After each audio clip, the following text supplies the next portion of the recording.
അസ്സലാമു അലൈക്കും.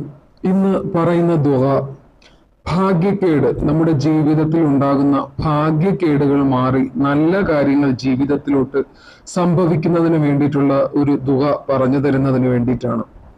റബ്ബന ആതിന ഫിദ്ദുനിയ ഹസന വഫിൽ ആഖിറതി ഹസനതൻ വഖിന അദാബന്നാർ. ഈ ദുആ എപ്പോഴും നിങ്ങൾ ചൊല്ലിയാൽ നിങ്ങളുടെ ജീവിതത്തിൽ വരുന്ന ഭാഗ്യക്കേടുകൾ മാറും. ഇൻഷാ അല്ലാഹ് ഭാഗ്യക്കേടുകൾ മാറി നിങ്ങൾക്ക് നല്ല കാര്യങ്ങൾ ജീവിതത്തിലോട്ട് സംഭവിക്കുകയും ചെയ്യും. ഇൻഷാ അല്ലാഹ് എല്ലാവരും ചൊല്ലുക. അതുപോലെ തന്നെ ചാനലിൽ ഒരുപാട് വീഡിയോകൾ ചെയ്തിട്ടുണ്ട്, ഇൻഷാ അല്ലാഹ് കയറി നോക്കുക. അതുപോലെ തന്നെ ഈ ചാനലിൽ ഇനി വരുന്ന വീഡിയോകൾ ഇതുപോലുള്ള ദിക്റുകൾ, സ്വലാത്തുകൾ എല്ലാം, ദുആകൾ എല്ലാം കിട്ടണമെങ്കിൽ ചാനലിന്റെ ബെല്ലൈക്കൺ എനേബിൾ ചെയ്ത് തന്നെ ഇടുക. അതുപോലെ തന്നെ സബ്സ്ക്രൈബും ചെയ്യുക, ലൈക്കും ചെയ്യുക. ഇൻഷാ അല്ലാഹ് എല്ലാവരും ഈ ദുആ ചൊല്ലുക. എപ്പോഴും ചൊല്ലുന്നത് നല്ലതാണ്. എല്ലാ ദിവസവും ഓരോ തവണ ചൊല്ലുക.